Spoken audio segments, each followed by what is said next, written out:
This week is National Infertility Awareness Week. The World Health Organization estimates that roughly 1 in 6 people worldwide are affected by this. Many say that they take this week to show legislators and the public that infertility is an issue that affects many folks and deserves comprehensive health care coverage. WCNC Charlotte's Lisa Washington has more on the 2 women who are seeking solutions to the issue. Infertility, it's a roller coaster, and it hits you anywhere you are. Nichelle Sublett and her husband dealt with infertility for 6 years.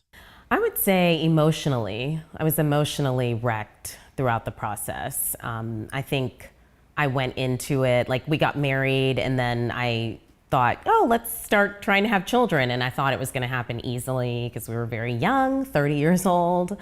So I didn't anticipate that there would be any problems or issues. And so I think the surprise of it was difficult to reconcile with, and the frustration of like, why isn't my body working? You know, I feel like I was born to be a mother. After 5 miscarriages, she was finally able to give birth thanks to IVF. I do feel proud of myself for getting through that, and proud of my husband and myself, you know, proud of our marriage for getting through all that. Sarah Ikis also found herself battling infertility. I did 3 rounds of IVF. We did 3 egg retrievals, 7 embryos transferred, and none of them stuck. We had success with donor embryos. Both women now using their journey to help others. Sublett started her own fertility coaching business. So I tell people to think about it like I'm your fertility friend. I'm that person that's going to be there as you're walking your path to parenthood, whatever that looks like.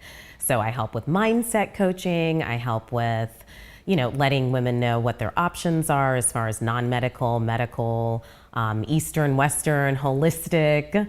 I go over really anything that the client needs, but it's really about educating them and empowering them to make decisions that are best for them. Ikis helps run a local support group. I can remember back in 2016, when I was well into my infertility journey, just feeling really alone, feeling really isolated, feeling like I was the only person going through it. And so I joined a support group through Resolve, the National Infertility Association. They've got groups all across the country. And I joined one here in Charlotte, and it just felt like it changed my life. I just felt like I was around people who got it, around people who understood. I still, am part of the support group. I actually run the support group now. On Saturday, Resolve is hosting the Walk of Hope at Truist Field in order to raise funds and awareness about infertility. They do a lot in terms of empowering women and men on their journeys. They do a lot of advocacy work, a lot of work with legislation that comes out. The walk is open to everyone, whether you are battling infertility or not. To register, head to our mobile app and look for this story.